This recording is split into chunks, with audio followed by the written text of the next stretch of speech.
आज के जमाने में सबसे बड़ी परेशानी एक ही है कि लोग जगत के गुरुओं के पास तो जाते हैं पर घर में बैठे हुए माता पिता रूपी गुरु का सम्मान नहीं कर पाते। और माता गर्भ में भी जो ज्ञान दे, गर्भ से निकलने के बाद भी जो ज्ञान उपदेश दे, उलझनों से निकालते निकालते तुम्हें अपनी मंजिल तक पहुंचा दे, वो जगत की एक माँ होती है।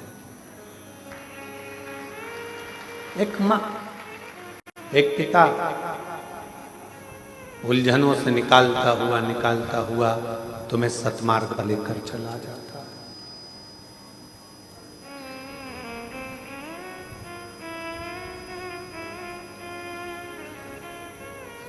कई लोग कहते हैं कि बताओ, उनकी बहू ने हमारे पाँव नहीं छुए, उनकी बहू ने हमारे पाँव नहीं पड़े, चरण प्रणाम नहीं करा। जेठ के पाँव छूना है थोड़ा दूरी से, चरण का स्पर्श नहीं होना चाहिए। नंदोई के पाँव छूना है, चरण यहाँ है, थोड़ा दूरी से, चरण का स्पर्श नहीं होना चाहिए।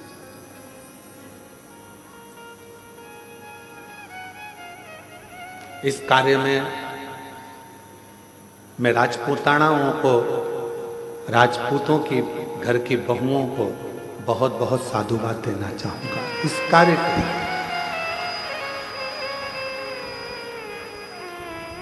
राजपूतों के, राजपूतानाओं के घर की जो बहुएं होती हैं, राजपूतों के घर की जो बहुएं बेटियां होती हैं, सिर पे पल्लू लेकर अगर किसी के चरण भी छूना है तो अपने पल्लू का एक सिरा लेकर जमीन को रखकर जमीन को ही वो प्रणाम करते हुए उनको नमन कर लेती हैं, खम्मा घड़ी कर लेती हैं।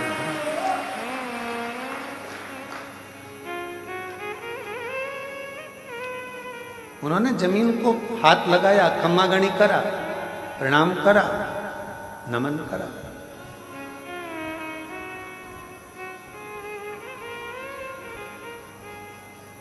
ये हमको संस्कार प्राप्त होते हैं।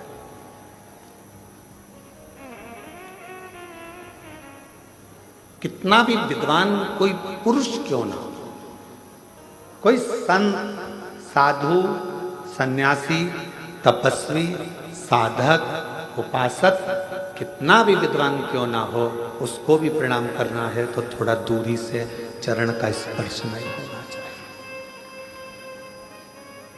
एक पति, दूसरा परमेश्वर, उसका चरण का स्पर्श तुम कर सकते। चरणों को छुओ, पर किसके?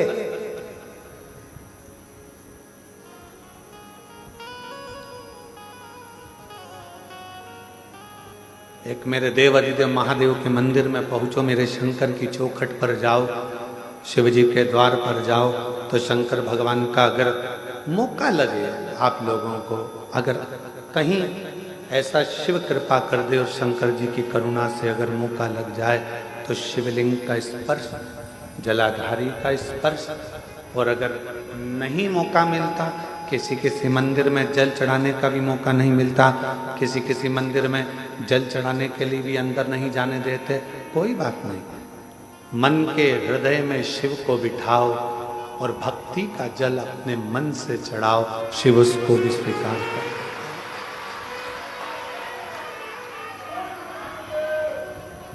भक्ति का जल हृदय से शिव स्वीकार करते। और यदि भक्ति नहीं है तो फिर वो तुम्हारा जल चढ़ाना व्यर्थ। और कितना सुंदर शिव महापुराण की कथा कहती है कि नियत, नीति और नियम, ये तीन चीजें हैं। एक है तुम्हारी नियत,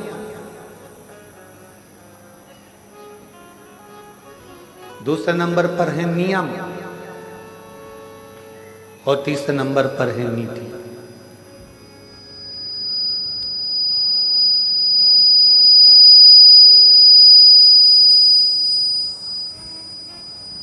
नियत, नीति और नियम अगर तुम्हारा अच्छा है, नियत अच्छी है, तुम्हारी नियत ऐसी नहीं है कि इससे काम निकाला बाद में लात मार दी, काम निकाला और बाद में धक्का दे दिया। अगर तुम्हारी नियत और तुम्हारी नीति, मतलब नीति से मतलब है कि तुम विचार कर कर बैठे हो कि मैं खुद भी गलत नहीं करूंगा और दूसरे को भी गलत नहीं करने दूंगा, तो ये तुम्हारी नीति श्रेष्ठ है। एक नियत को श्रेष्ठ रखिए, दूसरा नीति को श्रेष्ठ रखिए और तीसरा नियम। अपने जीवन में एक नियम अवश्य, मुझे शंकर जी के मंदिर जाना है, एक लोटा जल चढ़ाना है, भगवान शिव के मंदिर जाना है, शिव की आराधना करना है, शिव की अर्चना करना है, शिव की चाकरी करना है, ये तुम्हारा नियम। भला हो बुरा हो जैसा भी हो, मेरा पति तो मेरा देवता है। तुमने नियम बना लिया कि मैं अपने पति के रोज चरण छूंगी, मैं अपने घर के बुजुर्ग का, घर के बड़ों का रोज चरण छूंगी। कोई एक नियम, पक्षी को दाना देने से लेकर चींटी को थोड़ा सा अन्न का भाग देना, पक्षी को दाना देना, मछली को दाना देना, गौ माता को रोटी देना, कुत्ता की रोटी निकालना, या अपने दरवाजे पर आए हुए अतिथि का सत्कार करना।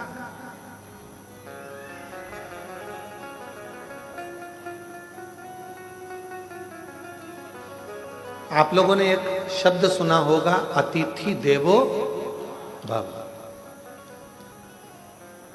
क्या कभी आप लोगों ने विचार करा कि हमारे यहाँ अतिथि को भगवान का दर्जा दिया गया है?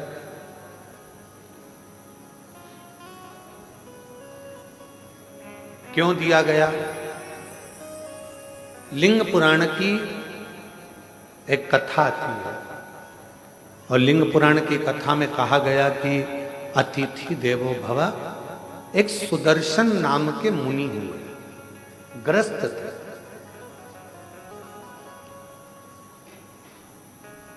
और सुदर्शन मुनि ग्रस्त आश्रम में रहने वाले अपनी पत्नी, अपने बच्चों के साथ अपना जीवन आनंद के साथ जीते थे।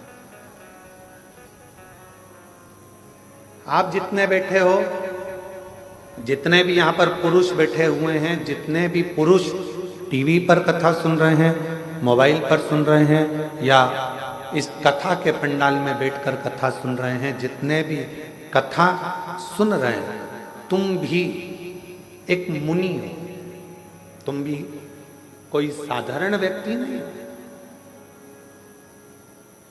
घर में रहने वाला भी एक संत होता है, घर में रहने वाला भी एक मुनि होता है, घर में रहने वाला भी एक ऋषि होता है। इसलिए उसको ग्रस्त मुनि कहा गया है, ग्रस्त ऋषि कहा गया है, ग्रस्त संत। एक ग्रस्त संत। ये जितने पुरुष बैठे हैं अपनी अपनी धर्म पत्नियों के साथ में, या अन्य आए हुए बांधव जितने भी बैठे हुए हैं, जितने पुरुष गण बैठे हैं, आप सब संत हो, ग्रस्त संत, ग्रस्त साधु, ग्रस्त सन्यासी, ग्रस्त तपस्वी।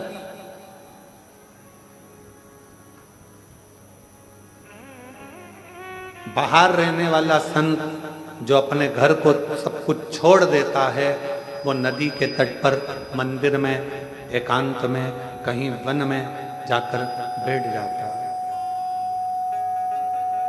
वो एकांत में बैठ गया और वहां बैठकर उसने अपना तप, साधना, भजन, कीर्तन, स्मरण वहां किया। पर घर में रहने वाला एक पुरुष अपने बच्चों का भी पालन कर रहा है, पत्नी का भी पालन कर रहा है, माता पिता का भी थोड़ा ध्यान रखकर उनकी भी औषधि, दवाई, गोली सब करवा रहा है, और साथ में कमाने भी जा रहा है और आते जाते समय मुख से राम नाम, कृष्ण नाम, शिव नाम, श्री शिवाय नमस्तुभ्यम कह रहा है, समझ लो वो संत ही है, साधु। एक सुदर्शन नाम के मुनि ग्रस्त थे। लिंग पुराण की कथा कहती है कि वो ऐसे मुनि थे, अपने बच्चों के लिए कार्य करते थे, परिवार को संभालते थे, पत्नी के लिए भरण पोषण के लिए कुछ थोड़ा बहुत मेहनत करते थे और खाने पीने की व्यवस्था कर कर बच्चों की अच्छी परवरिश करना, एजुकेशन कराना, उनका ध्यान रखना, घर में बुजुर्ग हैं उन माता पिता के लिए औषधि की व्यवस्था करना, साथ में भगवान शंकर की भक्ति करना, भगवान शिव का स्मरण करना। अब एक दिन सुदर्शन मुनि की धर्म पत्नी ने सुदर्शन मुनि से कहा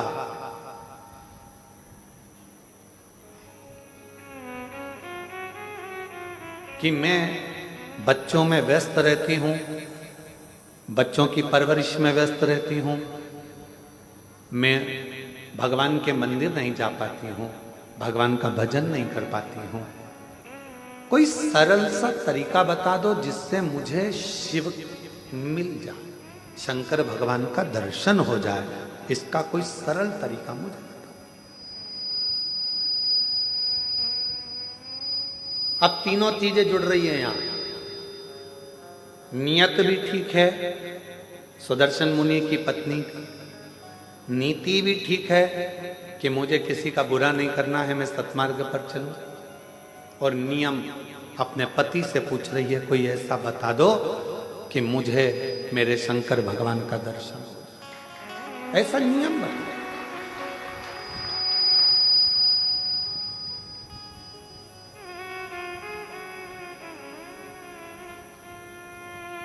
कोई ऐसा उपाय हो आपके पास में जिससे शंकर भगवान का मुझे दर्शन हो, वो उपाय बताओ।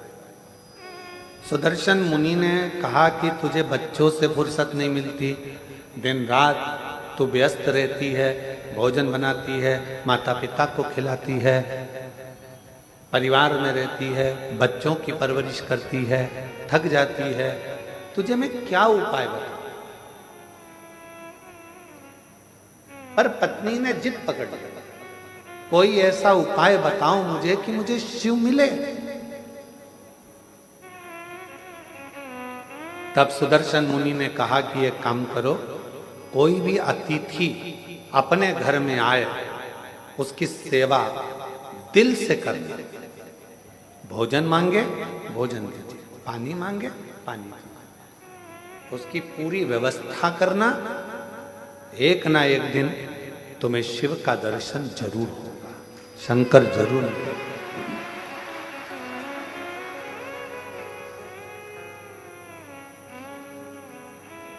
मेरे बच्चे,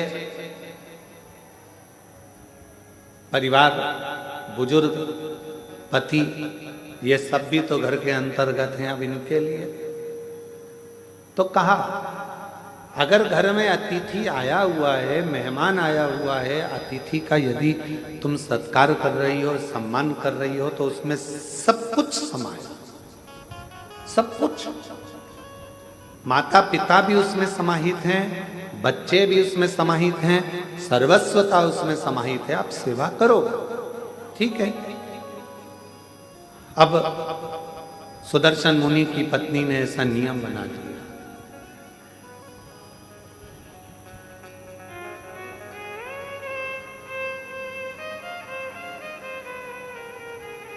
सुदर्शन मुनि की पत्नी ने ऐसा नियम बना लिया कि अब घर में कोई भी अतिथि आए उसका सम्मान करती है, उसका आदर करती है, उसका सत्कार करती है।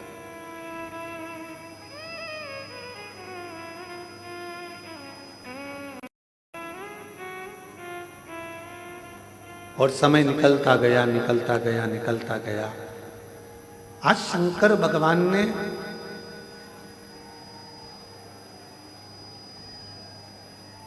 एलईडी बंद है क्या कि आवाज नहीं आ रही है?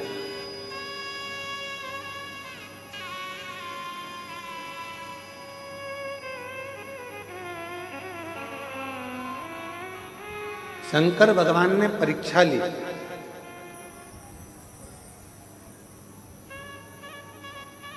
और सुदर्शन मुनि की परीक्षा लेने के लिए शिवजी अपनी धर्म पत्नी को बोल कर गए पार्वती जी को कि आज मैं एक गृहस्थ संत की पत्नी की परीक्षा लेने के लिए जा रहा हूं।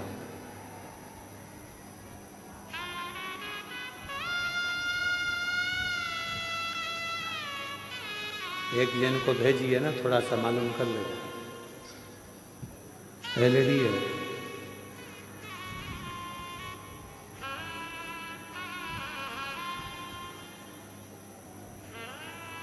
आज मैं जाकर एक गृहस्थ मुनि की, एक गृहस्थ संत की पत्नी की परीक्षा लेकर आ गया।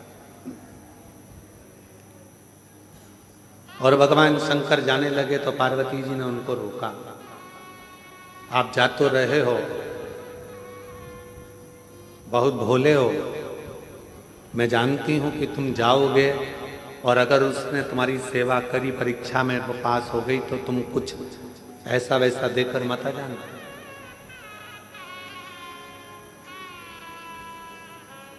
तुम कुछ ऐसा वैसा देकर मत आ जाना।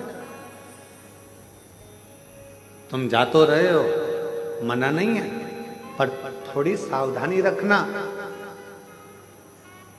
जिस पत्नी का पति बहुत भोला होता है ना, पत्नी अगर मायके भी लेकर जाती है तो साथ लेकर जाती है, शादी में भी जाती है तो साथ जाती है। जिस पत्नी का पति बहुत भोला होता है तो पत्नी को उससे भय लगा रहता है कि ये कहीं कुछ बोल ना दे, ये कुछ कहीं दे ना दे, ये कुछ प्रदान ना कर दे, ये कुछ ऐसा ना कर दे। उसके सोचना पड़ता, उसे बहुत सोचना, बहुत।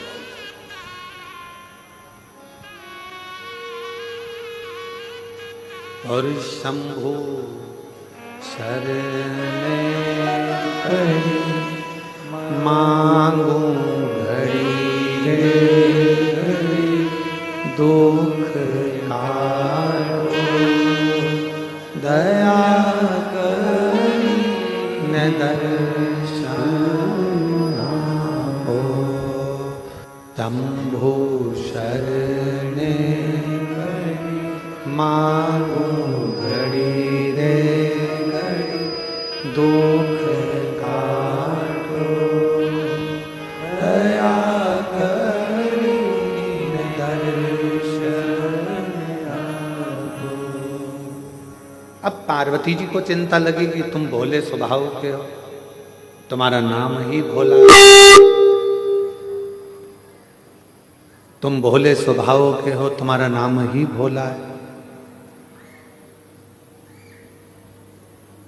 कहीं तुम उनकी परीक्षा में पास होकर कुछ ऐसा वैसा देकर मत आ जाना जैसा तुमने भस्मासुर को दिया था। एक कंगन भस्मासुर ने तुमसे मांग लिया था और तुमने अपने हाथ का कंगन निकाल कर उसको दे दिया था और कहा कि इसको पहन ले, जिस पे हाथ रखेगा वो भस्म हो जाएगा। और वो तुम्हारे ही पीछे पड़ गए। प्रैक्टिकल तुम पर कर रहा था।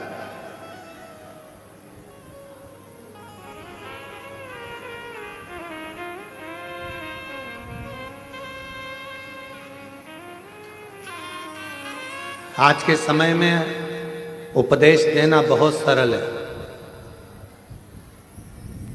गूगल पर सर्च करना, यूट्यूब पर निकालना, ढेर सारे मोटिवेशन स्पीच देने वाले मिल जाएंगे। और मालूम पड़ता है कि वो खुद भी डिप्रेशन में पड़े रहते हैं। आज के समय में उपदेश देना सरल है, पर उस उपदेश को अपने ऊपर धारण करना दुनिया का सबसे कठिन काम।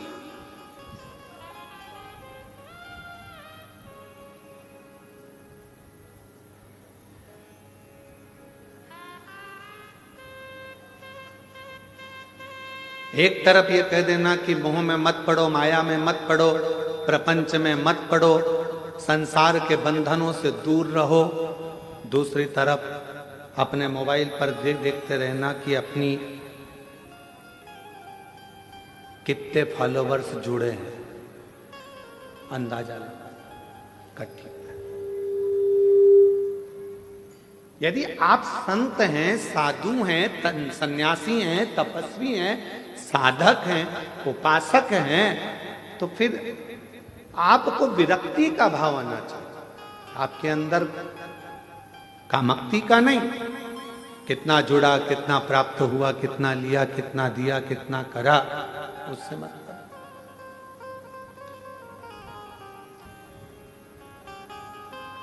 और आप सबको आज बड़ी प्रसन्नता होती होगी देखकर कि कुबेरेश्वर धाम पर आने वाले सभी भक्तों ने पहले पूर्व में देखा होगा, छोटी सी जगह थी, छोटी सी जगह से उसको धीरे धीरे बड़ा करते करते करते करते धर्मशाला, हॉस्पिटल, अब धीरे से बच्चों के लिए, उनकी निःशुल्क शिक्षा के लिए, उनकी पढ़ाई के लिए गुरुकुल की तैयारी भी चालू हो गई है। गौशाला के बाद में एक पास में नंदीशाला की, जो गाय के बछड़े होते हैं, बैल, उनको लोग काटने के लिए भेज देते हैं, तो उन बैलों की रक्षा के लिए नंदीशाला की व्यवस्था।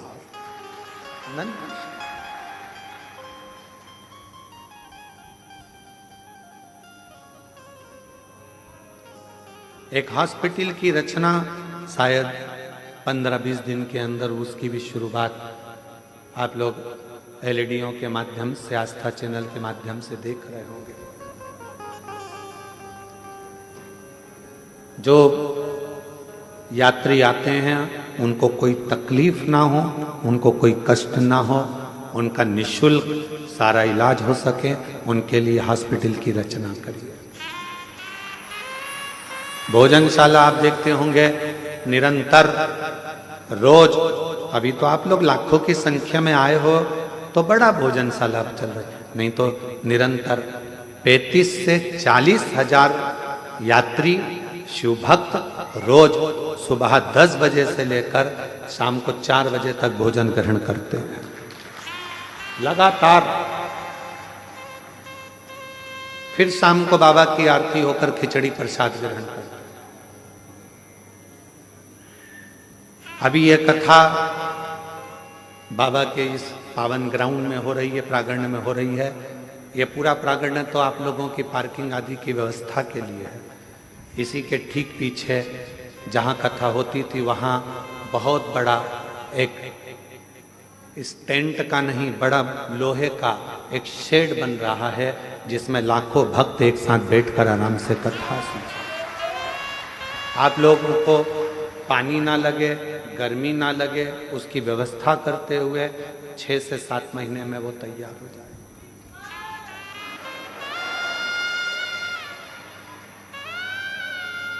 होम्योपैथिक औषधि केंद्र, आयुर्वेदिक औषधि केंद्र और सारी व्यवस्था कुबेरेश्वर धाम पर आप लोगों को निःशुल्क मिल सके, उसकी पूरी तैयारी यहाँ करी जाए। पूर्ण व्यवस्था। लड़की की शादी हो, सूचना दो सीहोर, हमारी बेटी की शादी करना है, 25 लोग लड़के वाले, 25 लोग लड़की वाले आए। समिति की तरफ से उसके कन्यादान की व्यवस्था, उसके भोजन की व्यवस्था, उनके विवाह की व्यवस्था, उनके स्टेज प्रोग्राम की व्यवस्था, वरमाला की व्यवस्था, सब समिति कर आपको विदा करे। ये व्यवस्था वो भी निःशुल्क। 365 दिन का 365 दिन विवाह, 365 दिन का 365 दिन चिकित्सा, 365 दिन का 365 दिन शिक्षा, 365 दिन से 365 दिन भोजन व्यवस्था और 365 दिन से 365 दिन आपकी सुविधा के लिए निःशुल्क सब व्यवस्था कुबेरेश्वर बाबा के धाम पर होती रहे। ये मूल है। आपको प्रसन्नता हो कि आपका दिया हुआ दान, 365 दिन गौमाता की व्यवस्था, 365 दिन नंदी बाबा की व्यवस्था। तुम्हें प्रसन्नता होना चाहिए कि तुम्हारा जो दिया गया दान है वो कहाँ लग रहा है, किस जगह पर लग रहा है, किस स्थान पर लग रहा है।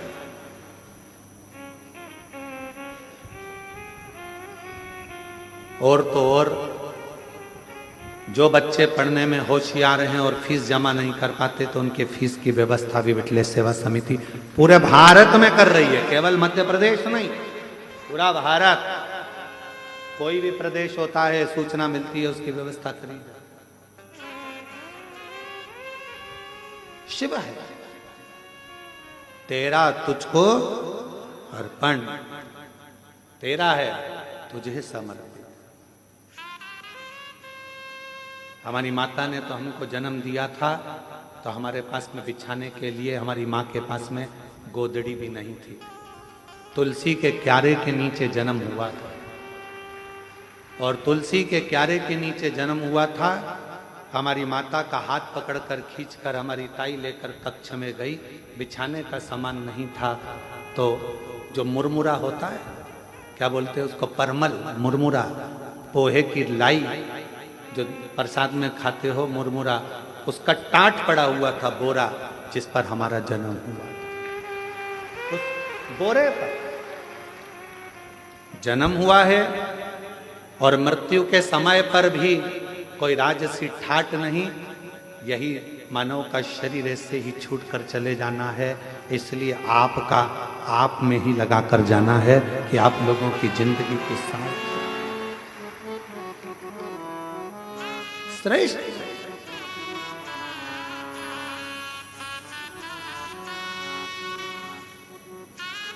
चलाने को विठलेश सेवा समिति तो रेलवे स्टेशन से कुबेरेश्वर धाम तक बसें भी निःशुल्क चला देते, पर गरीब ऑटो वालों का पेट कैसे भराएगा, उनका भोजन कैसे रह पाएगा, उसका ध्यान रखें। उनका भरण पोषण कैसे हो।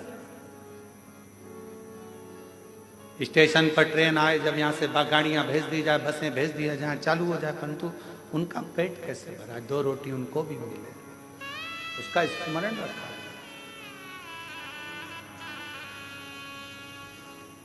शिव भक्ति को धारण करो।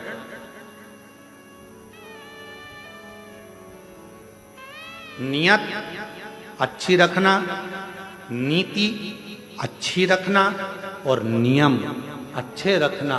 फिर दुनिया चाहे गाली दे, अपशब्द कहे, ताना दे, आड़ा टेढ़ा बोले, उससे मतलब आपकी नीति ठीक है ना, आपका नियत ठीक है ना, आपका नियम ठीक है ना, फिर नहीं सोचे, फिर बिल्कुल विचार नहीं करना अपने।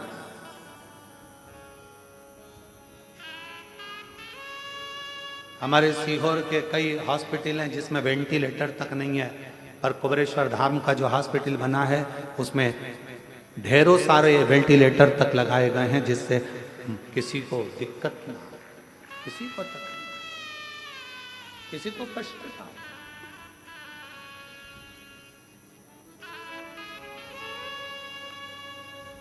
शिव शिव है, ओगड़दानी ओगड़दानी शंभु है, शंकर। और कितनी बड़ी कृपा मेरे कुबेर भंडारी की होगी कि एक रसीद कट्टे की एक बुक लेकर आज तक समिति का कोई कार्यकर्ता ना कभी सीहोर गया और ना किसी के गांव गया कि तुम दान देना। समिति के कार्यकर्ता केवल कुबेरेश्वर धाम पर आने वालों को और शिव पुराण में आने वाले भक्तों के लिए छूट रहती है। जिसका मन हो दे, ना मन हो कोई बात नहीं, भजन करो, स्मरण करो। सीहोर में कोई नहीं कह सकता कि पंडित प्रदीप मिश्रा के आश्रम से कोई आया और किसी ने एक कटोरी आटा मंगा, चावल मंगा, दाल मंगी या धन मंगा, कोई नहीं। हम तो बाबा के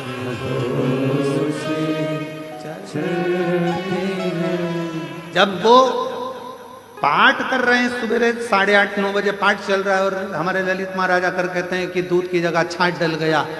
कैन भरकर 100 लीटर छाछ डल चुकी है खीर में, उसमें दूध नहीं था, छाछ थी।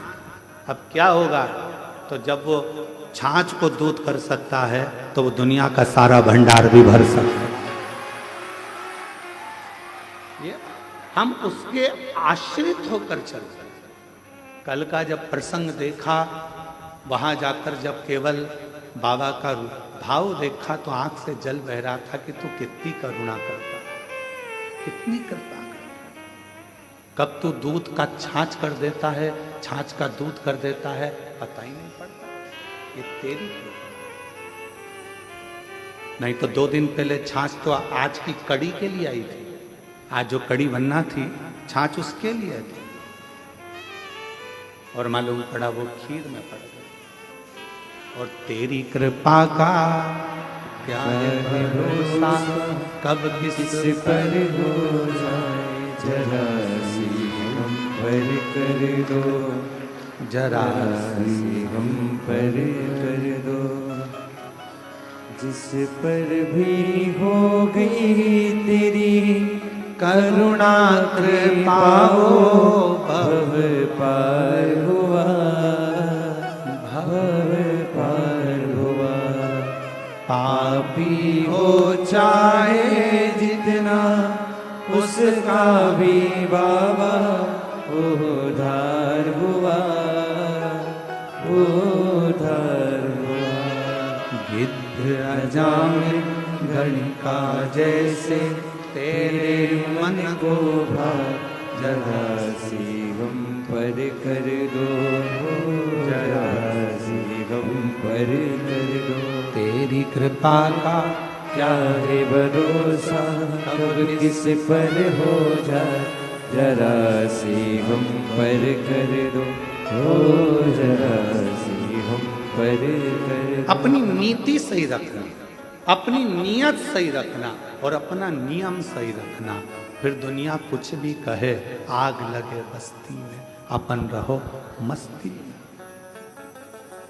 अगर नीति सही है, नियम सही है और नियत सही है तो परमात्मा भी साथ देता है, फिर परमात्मा भी साथ देता है।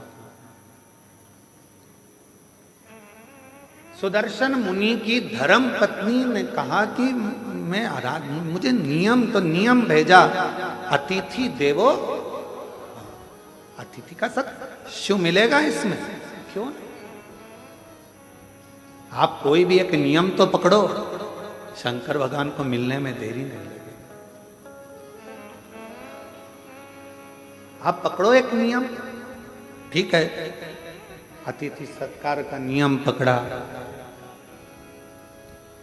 और अतिथि सत्कार का नियम जो पकड़ा, ऐसे नियम में डूब गई कि शंकर भगवान परीक्षा लेने चले तो पार्वती जी ने कहा कि तुम भोले हो, दे मत आना कुछ।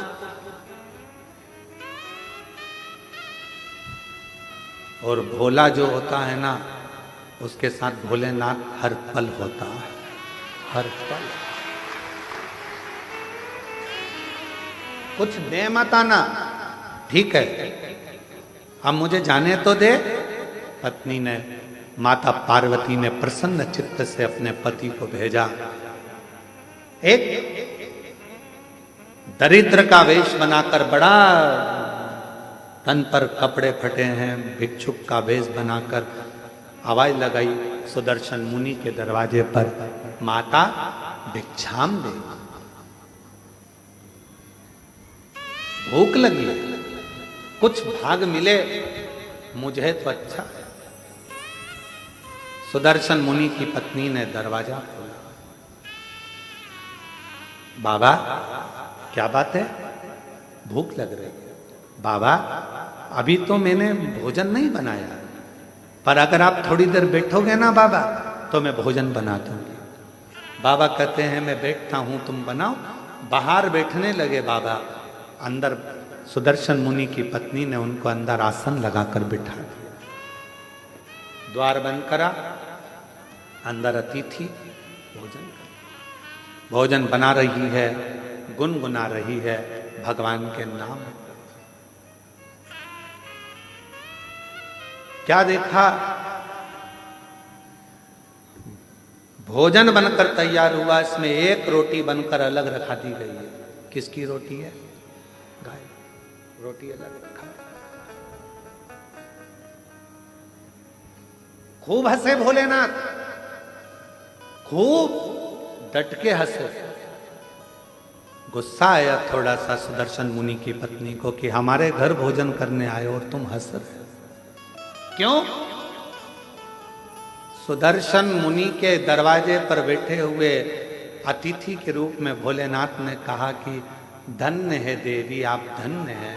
माँ, आपने जो रोटी मेरे लिए बनाई उसकी साइज इतनी बड़ी है, और जो गाय के लिए रोटी बनाई वो इतनी सी।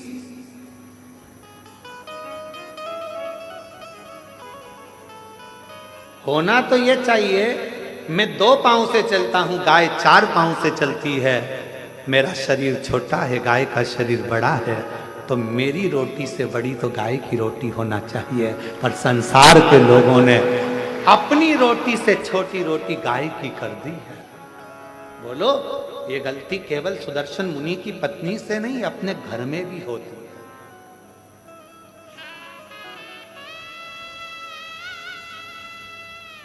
छोटी सी रोटी बना के डाल दी, गाय की है। अरे गाय की है तो जितनी बड़ी रोटी पति खाता है उससे दुगनी बड़ी तो गाय की होना चाहिए। जितनी पतली रोटी तुम पति के लिए बनाती है इससे दुगनी मोटी रोटी गाय की होना चाहिए, क्योंकि उसका शरीर बड़ा है, दिन भर चलती है, दिन भर फिरती है। सुदर्शन मुनि के दरवाजे पर मेरे विश्वनाथ, मेरे शंभु भिक्षुक का रूप रखकर खूब ठाका लगाकर हंस दिए। पत्नी ने पूछा कि तुम मेरे घर भोजन करने आए और मुझे देखकर हंस रहा। शिव जी ने कहा कि ये रोटी तो बहुत छोटी है गाय की, रोटी तो बड़ी करो। पत्नी सुन रही थी सुदर्शन मुनि की, बाबा की बात सुनकर उसकी आंखों से जल भर गया। आज तक मैंने केवल कपट ही करा, बच्चों को ज्यादा खिलाया, पति को ज्यादा खिलाया, और गौ माता को केवल 1 रोटी, और वो भी छोटी सी। मतलब मेरी कपट की जिंदगी चल रही थी। आज से हे अतिथि, तुम मेरे दरवाजे पर गुरु बनकर आए हो और तुमने मुझे उपदेश दिया है, उपदेश दिया है। आज से मैं कभी कपट नहीं करूंगी। जैसा मेरा पति पावे वैसा अतिथि पावे, जैसे बच्चे पावे वैसे परमात्मा पावे, जैसे मेरे घर के पावे वैसे गौ माता पावे। एक उपदेश मेरे शंकर भगवान ने दिया, इसलिए प्रथम गुरु है शिव, आदि गुरु है शिव, आदि योगी है शिव। उपदेश दिया। अब दूसरा उपदेश का समय था। भोजन की थाली लगकर तैयार हुई अतिथि के लिए। इतनी देर में दरवाजे पर पति आ गया। दरवाजा की कुंडी बजाई। सुदर्शन मुनि, द्वार खोलो, दरवाजा खोलो। पत्नी अंदर से आवाज लगा दी, कौन है? पति चिल्ला कर बोला, क्या तुझे मेरी आवाज सुनाई नहीं देती? मैं तेरा पति, तेरा भरतार, और तू दरवाजा नहीं खोलती? पत्नी आवाज लगाकर कहती है, आपने कहा था अतिथि देवो भव, अभी मैं अतिथि को भोजन करा रही हूं। पागल हो गई है? मूर्ख हो गई है?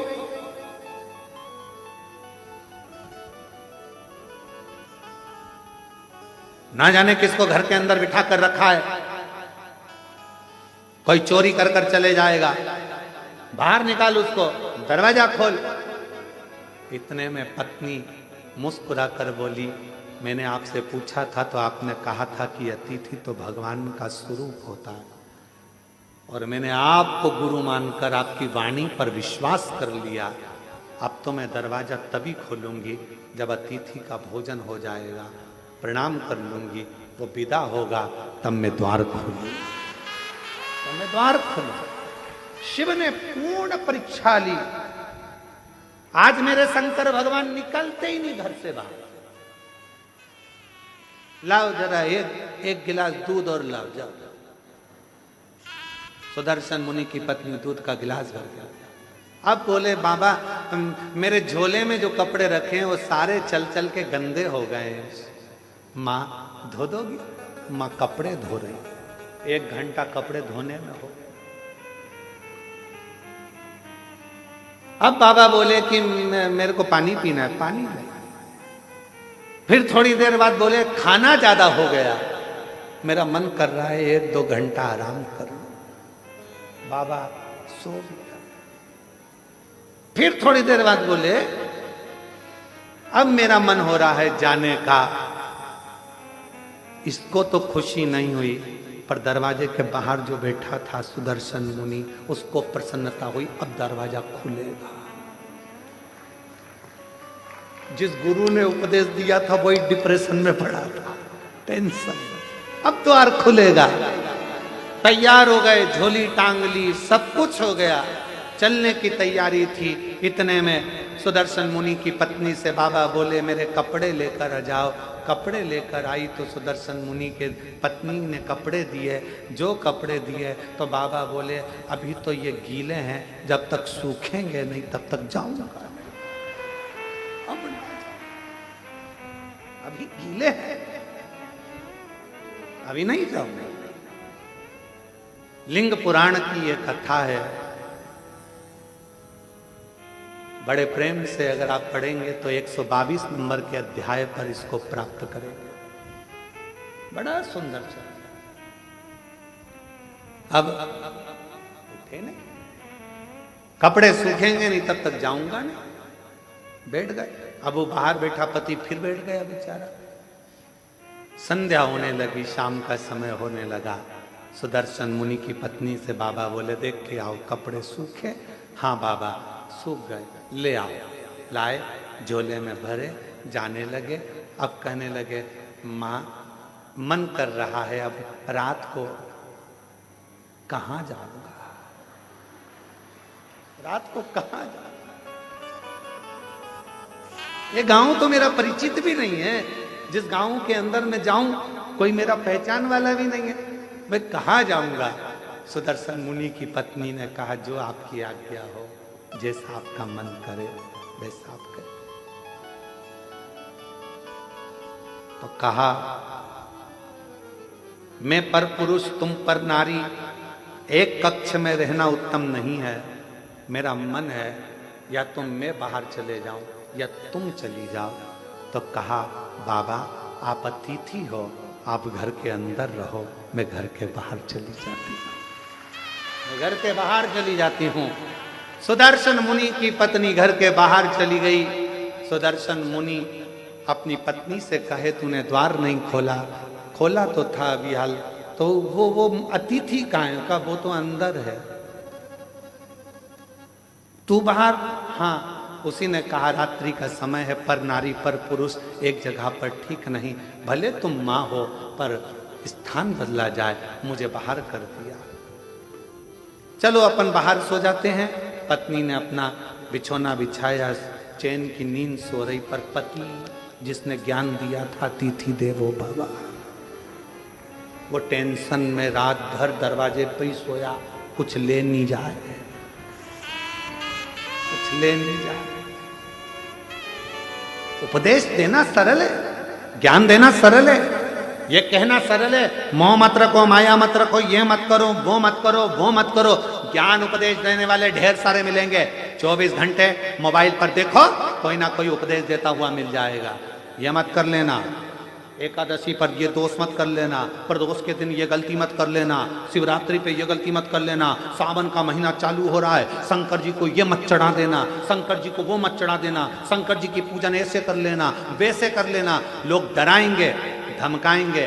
सावन भी तुम्हारा है, शिव भी तुम्हारा है, तुम्हारे दिल में आए वैसी पूजन करना छूट है। तुम्हारे दिल में आए वैसे शंकर को भजो, तुम्हारा मन करे वैसे शिव को रिझाओ, तुम्हारा दिल करे वैसे शंकर की आराधना करो। कोई कहे ये मत चढ़ाओ पाप लगेगा, कोई के वो मत चढ़ाओ पाप लगेगा। उसने कहा पाप कहाँ होता है वो बताओ पहले। कहा नरक चले जाओगे। तो कहा तू देख कर आया क्या? हमारे पड़ोसी गए अभी तक नहीं आए, बताया ही नहीं कि नरक है कि स्वर्ग है। जो जाता है वो बताता नहीं है कि मैं स्वर्ग में हूं कि नरक में हूं। इसलिए ये सब मेरे को मना सिखाओ। मेरा शंकर मेरा है, अड़भंगा मेरा है, शिव मेरा है। जल चढ़ाऊंगी तो भी मुझे स्वीकारेगा, नहीं चढ़ाऊंगी तो भी स्वीकारेगा, क्योंकि मेरा बाप है, शंकर है, शिव है। उसमें भ्रम नहीं, मुझे भ्रमता नहीं। मैं आडंबर में पड़ने वाली नहीं।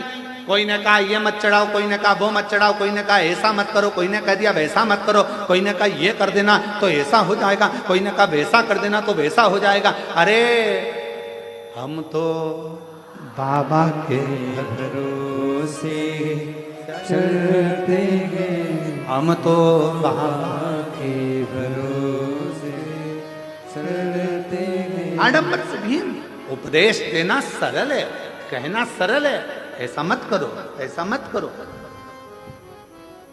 कठिन है काम, बहुत कठिन।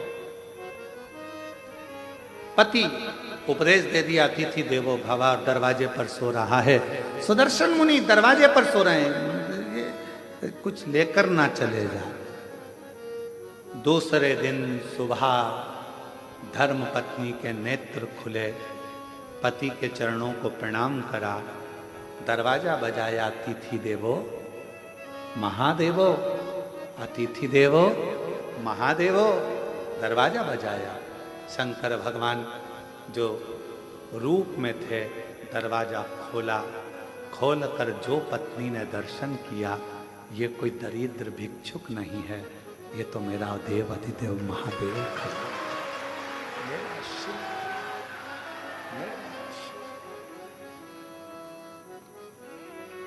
क्या देखा? अंदर झांक कर पत्नी ने देखा पूरा दरवाजा सोने से लदा हुआ था।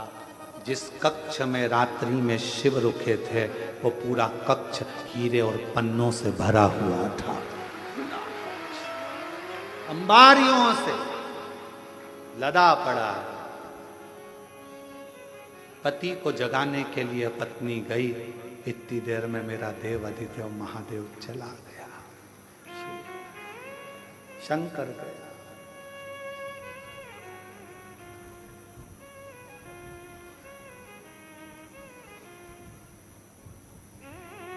पत्नी ने पति के चरण पकड़ लिए। आपने कहा था अतिथि की सेवा करना, शंकर का दर्शन हो जाएगा। आपके बराबर दुनिया में कोई गुरु नहीं मिलेगा। आपके कहने पर मैंने अतिथि की सेवा करी और वास्तव में मुझे शिव का दर्शन हो गया। शिव का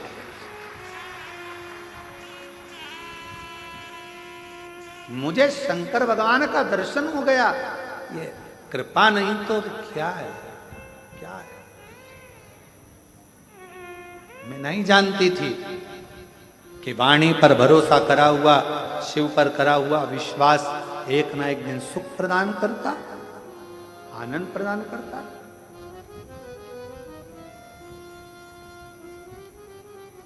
और देख लिया संसार हमने, देख लिया सब मतलब के यार हमने देख लिया।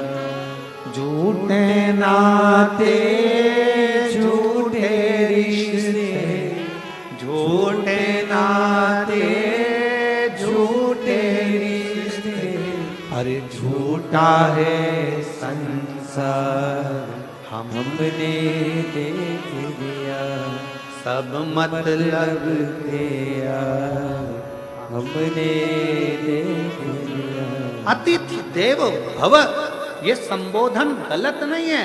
ये हमारे लिंग पुराण से, शिव पुराण से, नर्मदा पुराण का ये संबोधन है कि अतिथि देवो भव। अतिथि का सम्मान अगर दिल से करा जाए तो वो शिव का ही एक अंश माना जाए।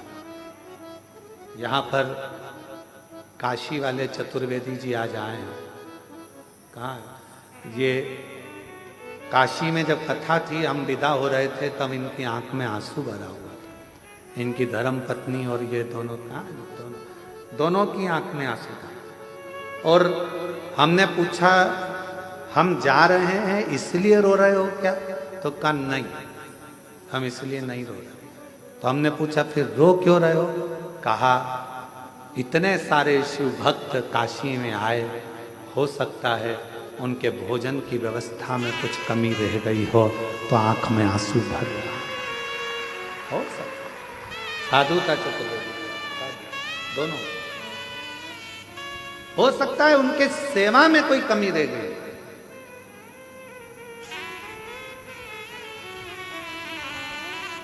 उनकी सेवा में कोई कमी हो। महाराज कुबेरेश्वर धाम पर भोजन व्यवस्था चलती है। हम हमेशा जब भी कथा कर कर सीहोर आते हैं तो अपने शिव भक्तों से, सेवादारों से एक ही बात कहते हैं कि सबको भरपेट भोजन मिले, किसी से ऊंची आवाज में बात ना करें, किसी को अपशब्द ना कहें, किसी को ताना ना दें, किसी को आड़ा टेढ़ा ना बोलें, जो हो वो प्रेम से खिलाओ, पर किसी से कोई शब्द ऊंची आवाज में ना बोला जाए, क्योंकि अतिथि देवो भव, भगवान शिव का एक बुजुर्ग है, बूढ़ा है, जवान है, बच्चे हैं, बीमार है, अच्छा है, जैसा भी है, मेरे बाबा का बेटा बेटी इस धाम में आता है, उसका सत्कार पूरा करो, उसका सत्कार पूरा करो, उसको कोई कमी नहीं रहना चाहिए।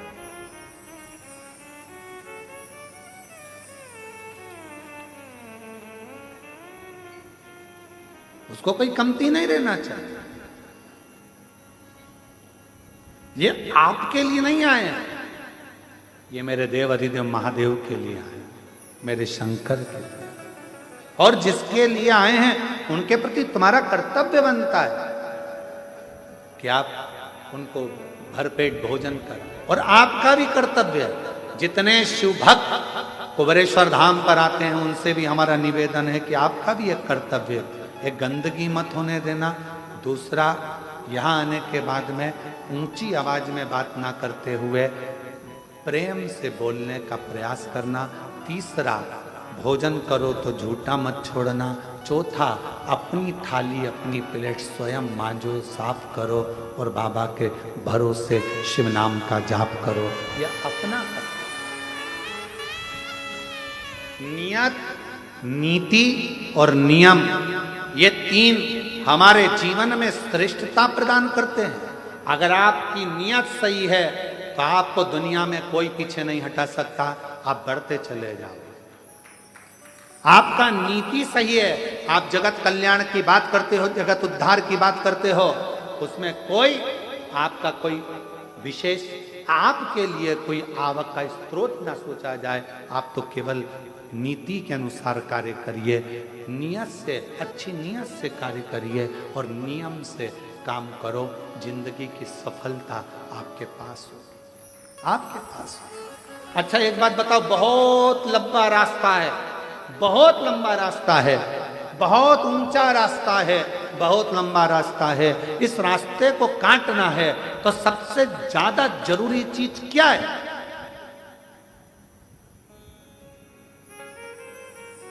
सबसे ज्यादा जरूरी चीज क्या है?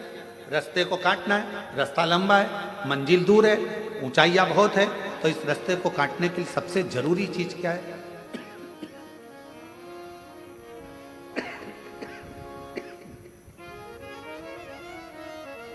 सबसे जरूरी है दो चीजें। एक, आपका विश्वास, और दूसरा, जिस रास्ते पर चल रहे हो उस पे चलने के लिए तुम्हारे पांव की मजबूती। विश्वास, मजबूती। रास्ता कितना भी लंबा हो, पांव मजबूत हैं तो कितनी भी लंबी रास्ता हो वो तुम्हारे कदमों में होगा और तुम मंजिल तक पहुंच कर ही।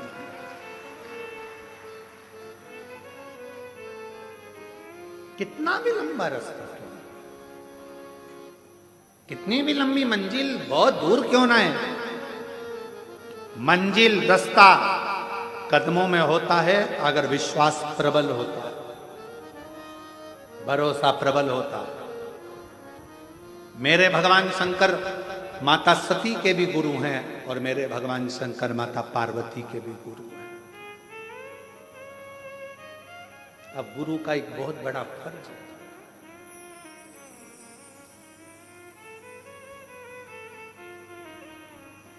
जितने चेलों को गुरु मंत्र मिलता है जितने चेलों को गुरु गुरु मंत्र देता है, अगर वो चेला कोई गलत काम करता है तो सबसे ज्यादा चेले को कम गुरु को भोगना पड़ता है। किसको भोगना पड़ता है? गुरु, क्योंकि उसने मंत्र दिया है, उसने जन्म दिया है दूसरा। इसलिए गुरु दीक्षा देने वाला गुरु अपने शिष्य को पहले परखता है। क्यों साहब, कितने साल कथा सुनी, कहां कहां सुनी, किस किस पंडाल में सुनी, सेवा करी, कथा सुनने के लिए गए थे? हाँ, हम बैठे थे पंडाल में, कथा सुनी। मैं 4 साल से टीवी पर सुन रही हूँ। गुरु देख लेता है, ये जो शंकर की भजन, ये मेरे से गुरु मंत्र लेने नहीं, शिव का मंत्र लेने के लिए आई है, शिव का मंत्र लेने के लिए आया है। अगर इसने कथा में दिल लगा लिया, इसने पूरा भरोसा यदि शंकर पर कर लिया, तो इसने अगर गुरु मंत्र ले लिया तो एक दिन ये शंकर के चरणों में जरूर पहुंचेगा। सती ने भी शिव को गुरु माना है और पार्वती जी ने भी शिव को गुरु माना। अब इनके विकार, इनके भीतर जो विकार उत्पन्न हो जाए, मालूम पड़े इनके भीतर थोड़ा क्रोध आ जाए, इनके भीतर थोड़ी अहंता आ जाए, इनके भीतर थोड़ी अभिमत्ता, कितना माता सती के मन में आ गया था ना, मैं दक्ष प्रजापति की बेटी सती,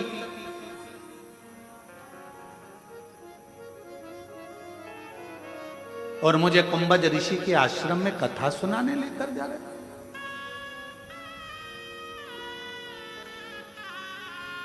विवाह के बाद तो लोगों को कहां जाना चाहिए और लोग कहां जा रहे हैं?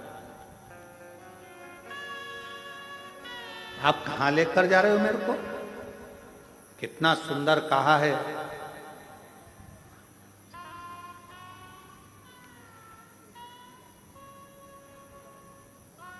विवाह करने के बाद भी अगर तुम्हारी बुद्धि में ये बैठ जाए कि हमें गुरु के दरवाजे जाना है, कुबेरेश्वर धाम जाना है, भगवान के मंदिर जाना है, उसके बाद फिर कहीं जाने की सोचेंगे, तो समझ लेना कि तुम्हारे बहू और बेटा दोनों सार्थक हैं। साधु का एक स्वभाव सार्थकता है, साधुता है।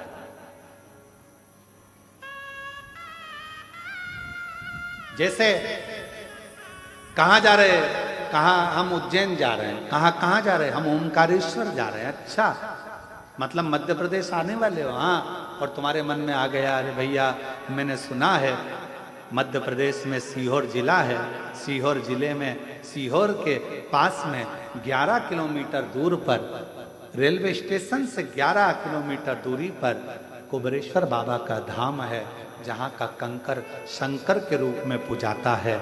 मेरा मन है मैं थोड़ी देर वहां भी दर्शन कर कर जाऊं। ये तुम्हारे भीतर की एक आनंद का, ये तुम्हारे भीतर की एक श्रेष्ठता है कि तुम्हारे अंदर ये उत्साह उत्पन्न हो रहा है कि मैं कुबेरेश्वर धाम जाऊं, कंकर शंकर की भूमि पर जाऊं, शिव धाम जाऊं। और यहां मिलना कुछ नहीं। आप सोचो कि कई लोग कहते हैं हम वृंदावन जा रहे हैं, वृंदावन में बिहारी जी के भी दर्शन होंगे, रंगनाथ जी के भी दर्शन होंगे, यहाँ भी होंगे, वहाँ भी होंगे, बाबा का, गोवर्धननाथ जी बाबा की परिक्रमा भी होगी, यमुना जी का स्नान भी होगा। कोई कहे हम अवध जा रहे हैं, वहाँ पर मां सरयू जी का दर्शन होगा, स्नान होगा, पूजन होगा, राम जी का दर्शन होगा, कनक बिहारी जी का दर्शन होगा, ये होगा। कोई कहे हम काशी जा रहे हैं, वहाँ पर विश्वनाथ जी का दर्शन होगा, काल भैरव का दर्शन होगा, महामृत्युंजय भगवान का दर्शन होगा, नर्मदेश्वर भगवान का दर्शन होगा, ओंकार बाबा का दर्शन होगा। सबके मन में भाव, पर अलग से अगर आपके मन में यह भाव उत्पन्न हो रहा है कि हमें कुबेरेश्वर धाम जाना है, तो वहां आसपास में कुछ भी नहीं मिलेगा, मिलेगा तो केवल रोड से भी दूर ये बस्तियां जो तुम अब देखते हो ना, होटलें बनी हैं, दुकानें बनी है, या दुकानें, यहाँ कुछ भी नहीं था, कुछ भी नहीं। और पूछना ये गांव के लोगों से, यहाँ के गांव के आसपास के लोगों से, कुछ भी नहीं था। मां रोड से यहाँ गौशाला तक आने के लिए लोगों को किसी का इंतजार करना पड़ता था कि कोई आएगा तो उसकी गाड़ी के पीछे गाड़ी ले लेंगे, या फिर कोई आएगा तो उसके साथ में बात करते करते चले जाएंगे। इतना लोगों के अंदर भय रहता।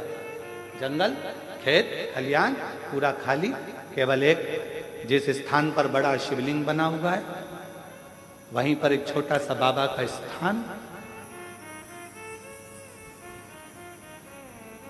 और बाबा की अविरल भक्ति, कुछ भी कुछ भी। जिस नाव वाली बिल्डिंग में राम जी बैठे हुए हैं उसी के नीचे छोटा सा टीन का एक छपरा, जिसमें हम, आप पूछना गांव के लोगों से, वहीं पर पूड़ी बनाते, वहीं पर रोटी बनाते। कोई गांव का व्यक्ति या कोई व्यक्ति वहां से भूखा प्यासा निकलता तो उसको मालूम पड़ता कि यहाँ कुछ मिल जाएगा, बैठता, उसको रोटी बनाकर टिक्कड़ बनाकर अपना शिव नाम जपना, गायत्री का अनुष्ठान करना, श्री शिवाय नमस्तुभ्यम जपना और उसको खिला देना, पवा देना और उसका चलेगा। क्या था? कुछ नहीं। आज पूरा शहर बस गया, पूरा शहर। क्या था? केवल शिव, केवल शंकर। छोटा सा शिव जी का स्थान, उसके सिवाय कुछ नहीं, बस कंकर शंकर, उसका भजन, उसकी भक्ति और उसका नाम।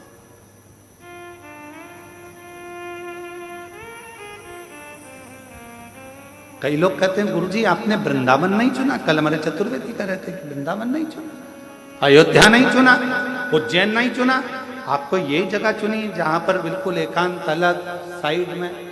हमने कहा हम नहीं चुनते, उसने हमको सीहोर के लिए चुना तो जगह भी तो वही चुनेगा।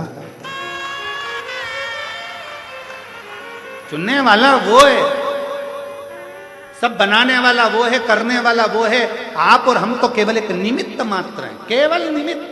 शरीर मिलाए, अच्छा कर्म करिए, शरीर चला जाएगा।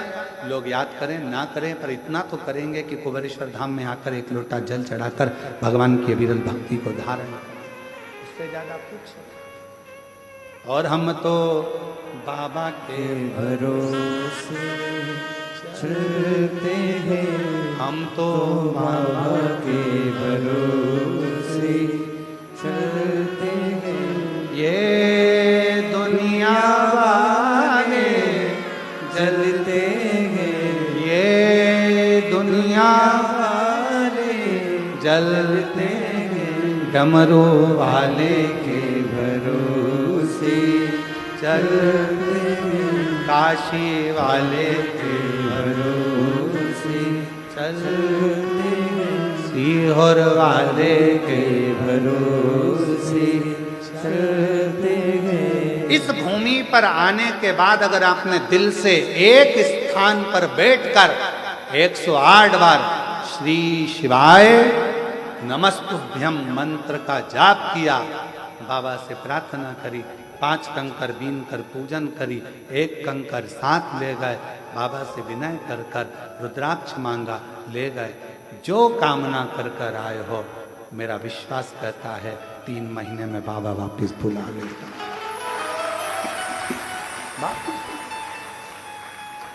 इन जजमानों में कई जजमान ऐसे बैठे हैं जो हर साल जजमान बन रहे हैं, प्रति वर्ष।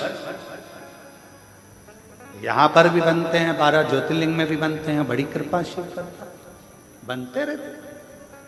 आए दिन समिति को रोकना पड़ता है इन लोगों को।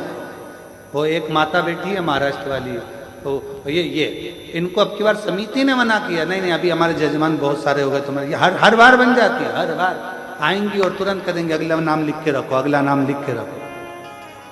एक वो बैठे होंगे मुंबई वाले, कहाँ है बैठे, गए कि हैं? हाँ ये बैठे, ये हर साल नाम लिखा कर चले जाते, अगला फिर लिख दो हमारा, फिर लिख दो हमारा, फिर लिख दो। ये ऐसे कई, ये अम्बाला बीटा वाले बैठे हुए हैं, कई लोग बैठे हैं, ढेर, फिर लिखवा देंगे, फिर लिखवा देंगे। समिति को मना करना पड़ता है, नहीं अभी रुको, अगली कथा में बनना, अभी दूसरे को मौका मिलने दो, फिर अगले को मिलने दो। क्या देता है बाबा? सीहोर वाला महाराज कुछ नहीं देता, कुछ भी नहीं, केवल एक ही काम करता है सीहोर वाला महाराज, तो कहता है कि सारी समस्या का हल 1 लोटा जल और श्री शिवाय नमस्तु। मन करे तो जपो, दिल करे तो भजो, और अगर किसी के कहने में आ जाओ और तुम जल पीना भी बंद कर दो तो तुम्हारा मन, बेलपत्र खाना भी बंद कर दो तो तुम्हारा मन, मंदिर जाना भी बंद कर दो तो तुम्हारा मन, और कथा सुनना भी बंद कर दो तो तुम्हारा मन। हम तो ये शिव नाम लेने के लिए जन्मे हैं और उसका नाम लेते लेते ही परमात्मा की शरणागति प्राप्त करें, यही भजो तो ठीक, ना भजो तो ठीक। तुम्हारा मन करे कि हाँ मैंने शिव पुराण सुनी है, मेरा दिल करता है मंदिर जाना चाहिए तो जाऊंगा। फिर किसी ने कह दिया ऐसा मत करो, ऐसा करने से पाप लगेगा, हम निपट लेंगे, ऊपर जाकर कितना पाप लगेगा देखेंगे।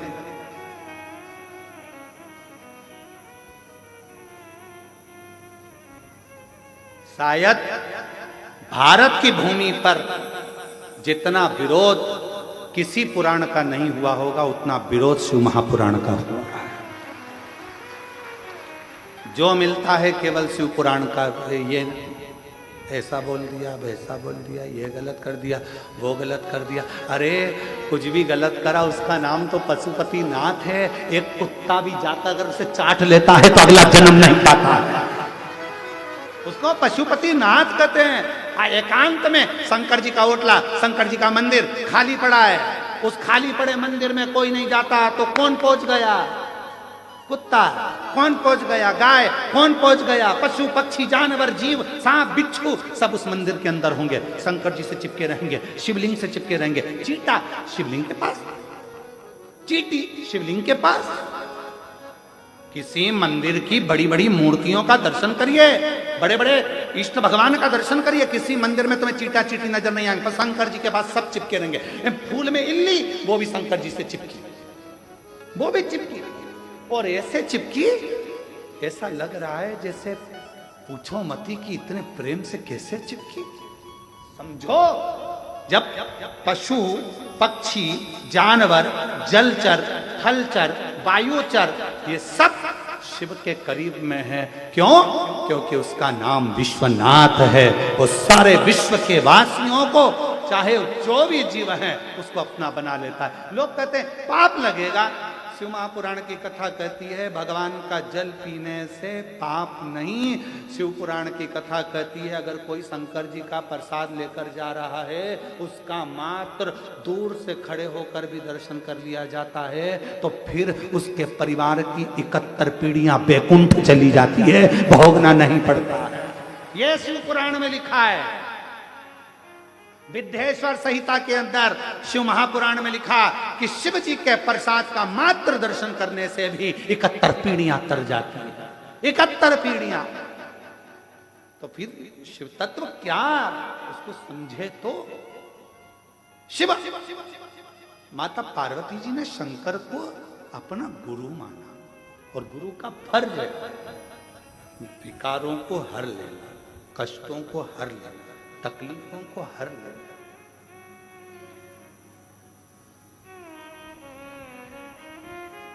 एक कथा आती है, दारुका नाम का एक असुर,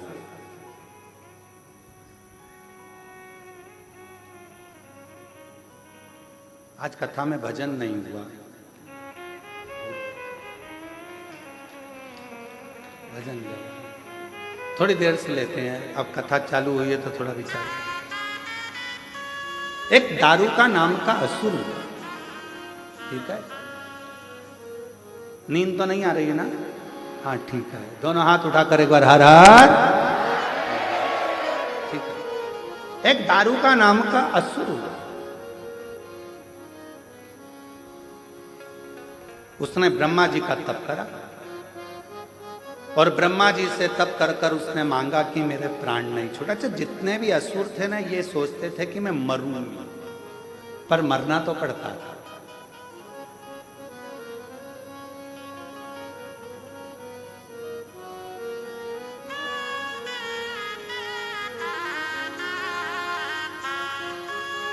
जो दवाई तुम खाते हो,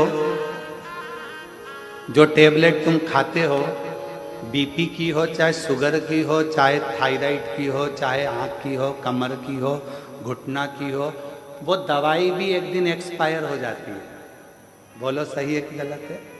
इसलिए लेने से पहले देखना पड़ता है एक्सपायर डेट।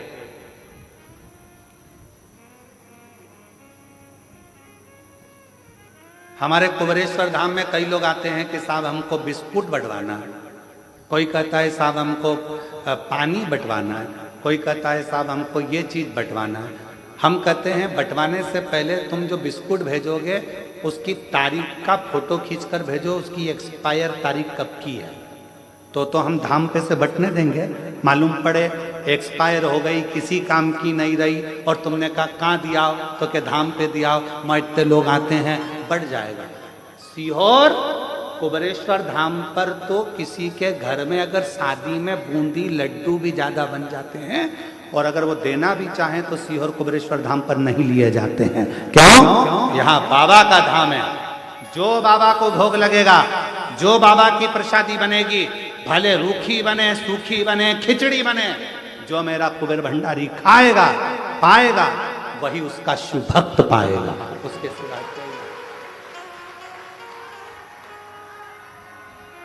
कुबेर भंडारी जो पाएगा वो पाएगा। तो हमारे यहाँ पहले एक्सपायर तारीख देखी जाती है। लाओ जरा बिस्कुट का पूरा लाओ, देखो इसमें तारीख क्या लिखी है। हमारे यहाँ विनय छोटे भाई वो पूरी एक्सपायर पहले देखे, लाओ जरा बिस्कुट लाओ, फिर एक्सपायर की तारीख निकालेगा। एक्सपायर ये खोखा बेकार हो गया, इसको भट्टी में डाल दो, चूल्हे में डाल दो, सब्जी बन रही है चूल्हे के अंदर डाल, ये किसी काम का। दवाई एक्सपायर हो जाती है, एक दिन तुम्हें जीवित रखने वाली दवाई भी एक्सपायर हो जाती है। शिव महापुराण की कथा कहती है दवाई एक्सपायर हो उससे पहले उसको खा लो, और तुम एक्सपायर हो उससे पहले शिव नाम गा लो, इससे बढ़कर सुख नहीं। भजन करो, स्मरण करो, कीर्तन करो। एक दारुका नाम का असुर, एक दारुक था, एक दारुका था। दारुका नाम का असुर ब्रह्मा जी से वर मांगा, मैं मरूं ना, मेरे प्राण ना छूटे, मेरे प्राण ना छूटे, मैं मरूं ना। ब्रह्मा जी ने कहा ये तो नहीं हो सकता, देखो भाई मरना तो पड़ेगा, और मेरे जीजा जी और मेरी जीजी जी, मेरी जीजी और मेरे जीजाओं, मेरी बेटियों बेटाओं, मेरी माताओं, मेरे भाई, मेरी बहन, मेरे बांधव, ध्यान रखना शरीर मनुष्य का मिला है। कहते हैं इस मानव शरीर को पाने के लिए तो देवता भी तरसते हैं, और इतना अच्छा कीमती शरीर मिला है। इस कीमती शरीर में खूब मेहनत करो, और खूब मेहनत के साथ में, परिश्रम के साथ में, विश्वास रखकर शिव की आराधना करो। एक ना एक दिन भगवान तुम्हें मंजिल तक पहुंचा देगा। कीमती है मानव देह,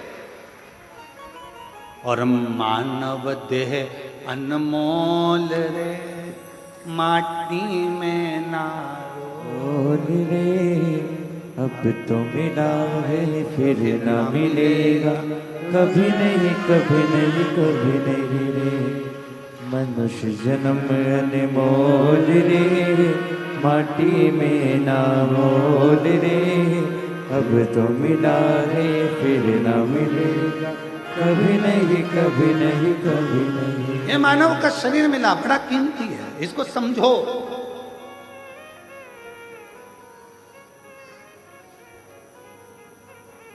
मैंने मानव शरीर तुझे हीरा दिया, तू यूं ही गंवाए तो मैं क्या करूं। प्रभु का नाम मैंने तुझे कीमत वाला दिया, तू ना गाए तो मैं क्या कर सकता, क्या कर सकता। मिलाए शरीर, करो भजन। दारू का नाम का एक असुर हो गया। दारू का नाम का असुर इतना प्रबल था, इतना प्रबल था, ब्रह्मा जी से वर मांगा कि मैं मरूं ना। ब्रह्मा जी ने कहा मरना तो पड़ेगा तेरे को, निश्चित है, कुछ और मांग ले। उसने कहा तो फिर मुझे वर दे दो कि मैं मरूं तो पुरुष से नहीं मरूं, स्त्री से मरूं, एक स्त्री से। अच्छा, असुरों में भी ज्ञान नहीं होता था, ऐसी बात मांगते स्त्री से मरूं। अब उसको कौन समझाए, पुरुष से ज्यादा भारी पड़ती है। कौन समझाए? ये जब अपनी वाली पे आ जाए जुड़ब मान के बोल तोरी जरा,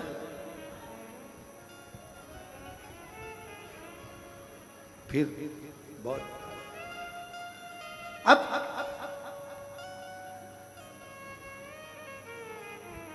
दारू का कह रहा है कि मैं स्त्री से मरूं। ब्रह्मा जी मुस्कुराने लगे। ब्रह्मा जी को मालूम था तू हल्के में ले रहा है, हल्के में। एक माता जानकी जी, माता जानकी जी, एक माँ जानकी जी लंका में गई। रावण आता था, सीता जी एक घास का तिनका, मात्र एक तिनका माता जानकी जी तोड़कर उस घास के तिनके को माँ जानकी अपने हाथ में ले लेती थी, एक तिनका।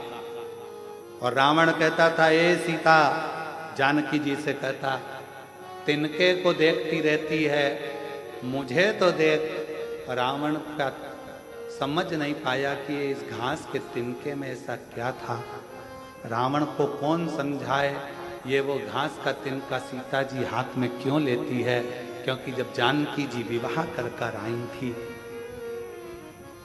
कौशल्या मैया ने कहा था घर की बहू मीठा भात बना, खीर बना। जानकी जी ने खीर बनाई, ससुर जी के सामने परोसी।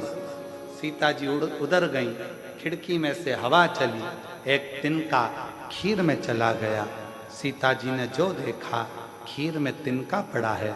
ससुर जी खाएंगे, दशरथ जी कहेंगे कि बहू ने कचरे की खीर दे दी, क्या करूं? खिड़की में से सीता जी ने पल्लू लिया और उस खीर में देखा। जैसे ही खीर में देखना चालू करा, खीर में जो तिनका पड़ा था घास का, वो वहीं पर जल के भस्म हो गया। दशरथ जी ने देख लिया, सीता जी ने खीर में पड़े हुए तिनके को जलाकर भस्म कर दिया मात्र देखने से। दशरथ जी ने बहू की मुंह दिखाई का समय था, बेटी को क्या दूं, तूने मुझे मीठी खीर खिलाई है। बेटा, ससुर का फर्ज है, पहली बार अगर खीर खावे, मीठा भात खावे तो कुछ देना चाहिए। मैं तुझे कुछ नहीं दूंगा, तुझसे लूंगा। पिताजी बोलो क्या चाहिए? सीता, वचन चाहिए। क्या वचन? जैसा तूने आज इस तिनके को देखा, ऐसा घूर कर किसी को मत देखना, किसी को मत। जब जब रावण आता था, सीता जी तिनका ले लेती थी, इसी के चक्कर में बचा है। नहीं तो अभी तक तो निपटा देती तेरे को। 1 मिनट नहीं लगता, बस घूर के देखती और तू निपट जाता। आज भी मेरी जीजियों में वो बल है। जब बेटियां कहती है ना कि उसने मेरे को घूर कर देखा, अगर जीजियों में इतना दमदारी है, एक बार अगर घूर कर देख ले तो किसी के बाप में दम नहीं है कि तुम्हें कोई घूर कर देख ले। बस कोई घूर कर देखा और तूने दमदारी से आंखें नीचे। नहीं तो वीर शिवाजी महाराज की मां जीजाबाई को देखा है, अहिल्याबाई को देखा है, झांसी की रानी को देखा है। अभी थोड़ी देर में मुझे देख लेगा तो वो बेचारा, नहीं जीजी मैं तो आपसे कुछ नहीं किया।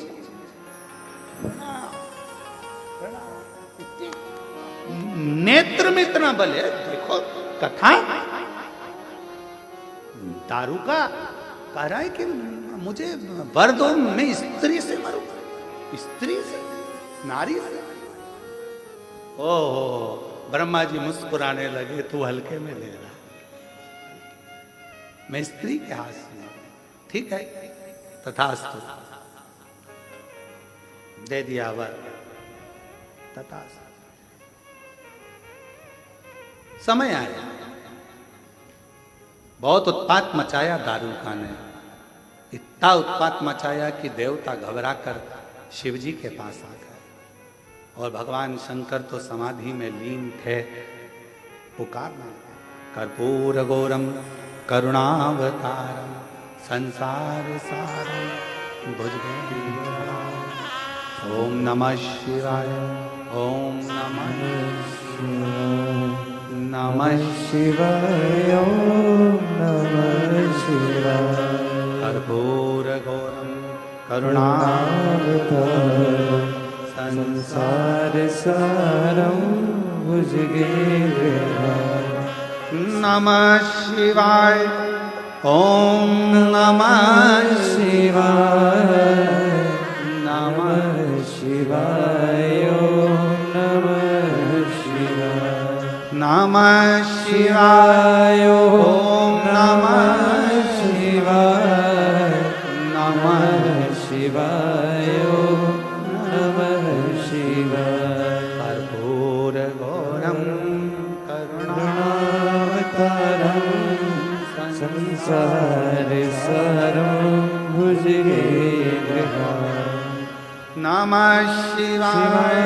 ओम नमः शिवाय।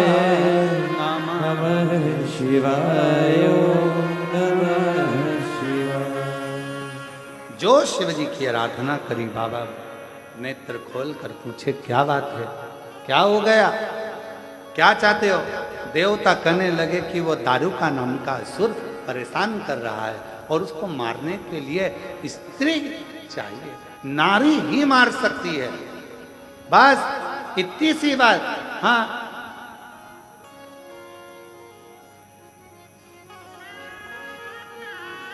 तो कौन मारेगा? लक्ष्मी जी से बोल दो। ना ना ना। ब्रह्माणी?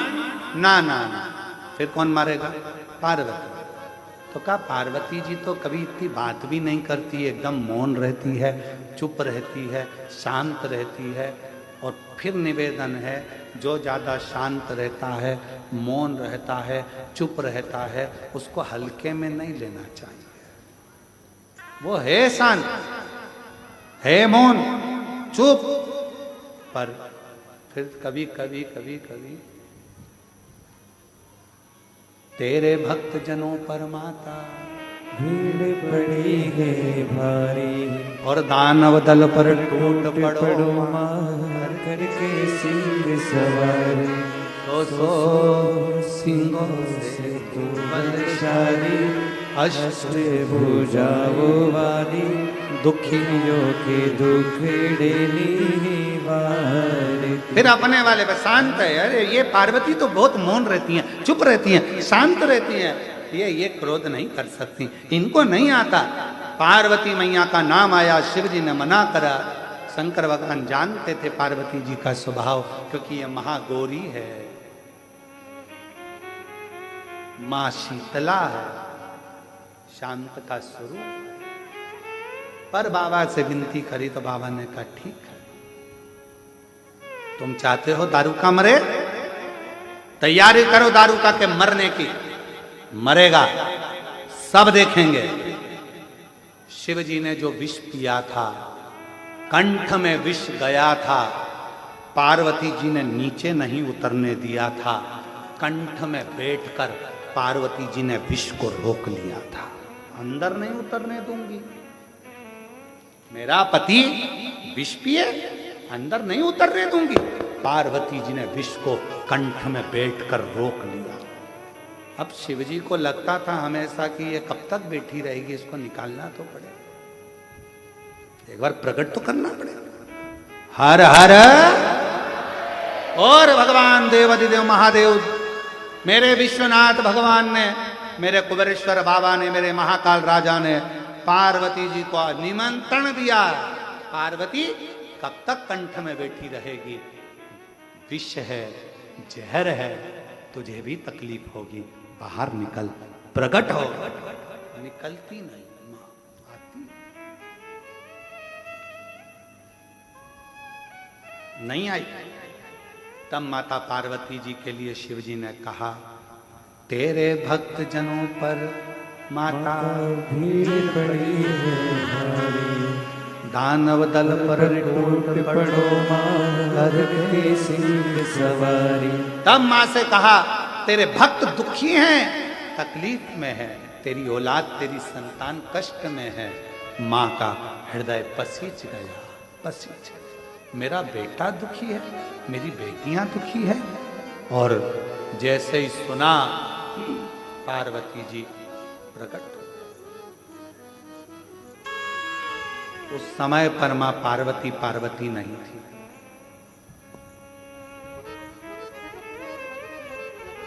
पार्वती माता नहीं थी। विष का तपन पार्वती जी के शरीर में समा गया था। उनका शरीर नीला पड़ गया था, पूरा काला दिखने लगा था, भयंकर आंखें हो गई थी, बाल खुल चुके थे,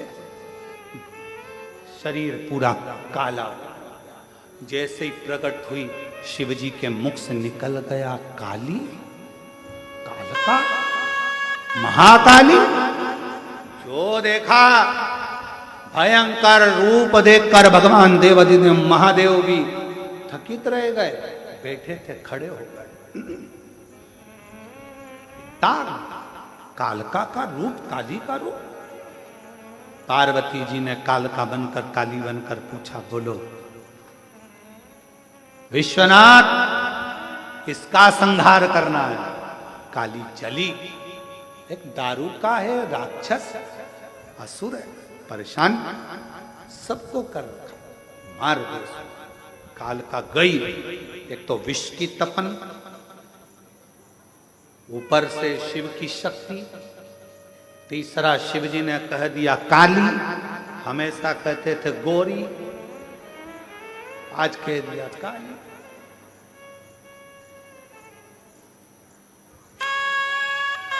इसीलिए निवेदन है, पत्नी श्रृंगार करे ना तो पति को चाहिए कि उसके तैयार होते समय उसके कक्ष में बिल्कुल ना जाए। तू हो ले तैयार। पति तैयार होकर अपनी गाड़ी में बैठे, हारन बजाए, चल टाइम हो गया, चल चल, और ज्यादा भी हारन मत बजाए, बना तुझे मंदिर का घंटा समझ के बजा दे। कभी कभी ज्यादा हारन और बोले चल चल तो भी नहीं जाना, ले चल तू चले जा, नहीं जाना मेरे को, तुम चले जाओ, मैं बाद में जाऊंगी, नहीं जाना, जा। फिर बेचारा पति कह रहा है, हरि अम्बे, अरे तू चल, मैं तुझे नहीं, अब तो मुझे तुम्हारे साथ नहीं जाना, नहीं जाना। बुलाया ऑटो, बैठ गई ऑटो में और चली गई, नहीं जाना तेरे साथ, जा, बहुत जल्दी है ना तुमको।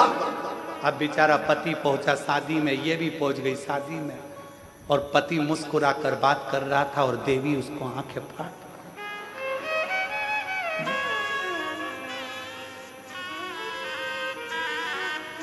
और अब आते समय पति ने पूछा भी नहीं कि चलेगी क्या, तो कहे तुम्हारे साथ चलूंगी। क्यों? क्योंकि उसको बदला लेना। अब गाड़ी में बैठ गई और बैठते से सब मालूम है मुझको, तुम्हारी अकल सब देखी ना, तुमको देख रही थी पूरी शादी में, कितना आंखें फाड़ फाड़ के देख रहे थे, कितने हंस हंस के बात कर रहे थे, बस मेरे लिए ही तुम्हारा मुंह गेंदा फूल हो जाता, बाकी के सबके लिए गुलाब का फूल। बोलती बोलती बोलती बोलती कब नमक चुराया आ गया, बोलते बोलते कब अपना घर आ गया। मान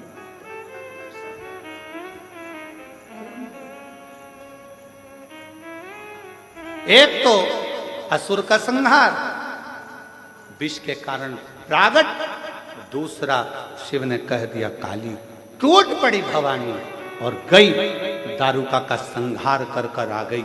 मार तो दिया असुर दारुका को, पर क्रोध शांत नहीं होता। देवता अपना अपना धाम छोड़कर भाग गए, सब अपना अपना धाम छोड़कर गए। कहां कौन संभालेगा? शिवजी ने देखा ब्रह्मा जी घबरा रहे हैं, भगवान विष्णु घबरा रहे हैं, माता का क्रोध तीव्र है, क्रोध कौन संभालेगा? शंकर भगवान ने सोचा अब क्या करूं। तब शिव जी के स्मरण में आया, माँ सबसे ज्यादा प्रेम अपने बच्चे से करती है, अगर कोई बच्चे का रूप सामने आ जाएगा तो इसका क्रोध शांत हो जाएगा। ब्रह्मा और विष्णु जी से कहा भगवान शिव जी ने, माँ काली को काशी में लेकर आओ। दारू को मारकर दारूका को काशी की ओर मां जगत जननी जगदम्बा चल पड़ी। जहां पांव रखती थी वो भूमि नीचे दब जाती थी, जहां चलती भयंकर गर्जना होता चलती। काशी में पहुंच गई। जो काशी में पहुंची, महाशमशान में, शमशान के नजदीक में शंकर जी ने एक बच्चे का रूप ले लिया और किलकारी भर भर कर रोना चालू कर दिया। शंकर भगवान ने बच्चे का रूप लिया, बालक का रूप लेकर शिवजी ने रोना चालू करा। लिंग पुराण का 106 नंबर का अध्याय कहता है भगवान शंकर किलकारी भरकर रो रहे थे। रो रहे हैं, मेरे शिव छोटे से बच्चे का रूप धरकर रोने लगे। पार्वती मैया जैसे ही काशी में भ्रमण करती, शमशान में पहुंची, पांव रखते से ही बच्चे का और दृष्टि गई और जो मां काली ने बच्चे को देखा, चीख कर आवाज लगाई, किस नारी की संतान है? यह बालक रो रहा है, कोई आता नहीं है। मां का वात्सल्यता झलक गया। बच्चे को गोदी में उठाया, भूखा लगता है। मां ने अपने स्तनों का पान कराना प्रारंभ कर दिया। जैसे ही माता ने स्तनों का पान कराया, शिवजी ने माता के क्रोध को दूध के रूप में खींच लिया और शंकर भगवान ने दूध के रूप में जैसे ही क्रोध को खींचा, वो क्रोध खींचते से ही शंकर भगवान के 52 खंड हो गए। वो रुद्र के, भगवान शंकर के जैसे ही क्रोध को खींचा, खींचते से ही उस क्रोध को, उस काल को खींचते से ही 12 खंड हो गए। ऐसे 12 खंड, 12 भैरव, 52 खंड हो गए। वो 52 भैरव के रूप में आज भी काशी में विराजमान है। शिव जी ने पार्वती माता के क्रोध को दूध के रूप में खींच लिया था, क्षेत्र की रक्षा करने के लिए। इसलिए क्रोध शिव जी के रूप में प्रकट हो गया, क्षेत्रपाल काल भैरव के रूप में। शिव शिव है। शंकर भगवान को माता पार्वती ने गुरु तत्व में लिया है, तो गुरु अपने शिष्य का क्रोध भी खींचता है, गुरु अपने शिष्य का दुख भी खींचता है। गुरु कहता नहीं है कि मैं तुम्हारे को क्या करूंगा क्या ना करूंगा, बस गुरु के सामने जाकर खड़े हो जाओ, हाथ जोड़ विनय कर लिया, प्रणाम कर लिया, गुरु की दृष्टि पड़ गई, बहुत है। बोलना भी नहीं कि मेरे को तकलीफ है, बस देख लिया उसने। देखता ही जब है जब दुख को मिटाना होता, नहीं तो देखता ही नहीं है गुरु किसी को, देखेगा ही नहीं।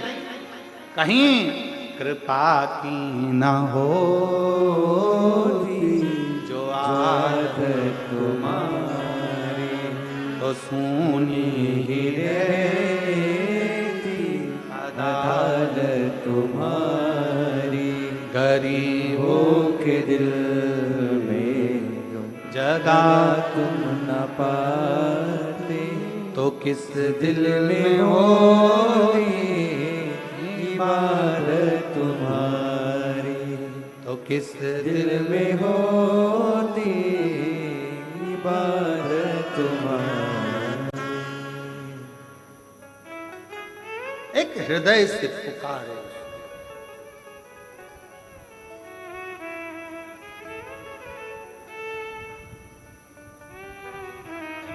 बस उसको याद करना। ओ डमरू वाले आजा, तेरी याद सताए, मेरा ये भरोसा कहीं टूट न जाए।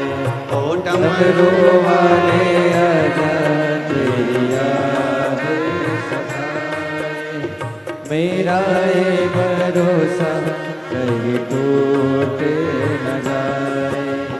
छुपा कहाँ हो भोले बाबा, वो डमरू वाले आजा, सब गाइए। याद सताए, मेरा ये भरोसा कहीं टूट न जाए।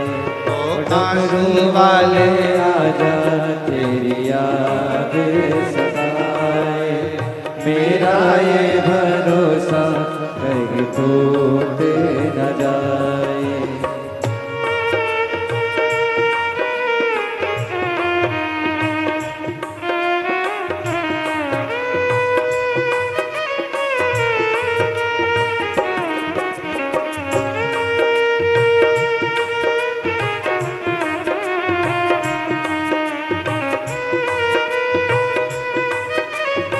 शंभो।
के सहारे मन ये पुकारेगा दिल के सहारे। नैन हमारे तेरा रास्ता निहारे, नैना हमारे तेरा रास्ता निहारे। ओ मन ये पुकारेगा दिल के सहारे। नैना हमारे तेरा रास्ता निहारे, हर पल विचारे बाबा कहाँ हो, आजा भोले बाबा। ओ डमरू वाले आजा तेरी याद सदा, मेरा ये भरोसा तेरी सदा। ओ डमरू वाले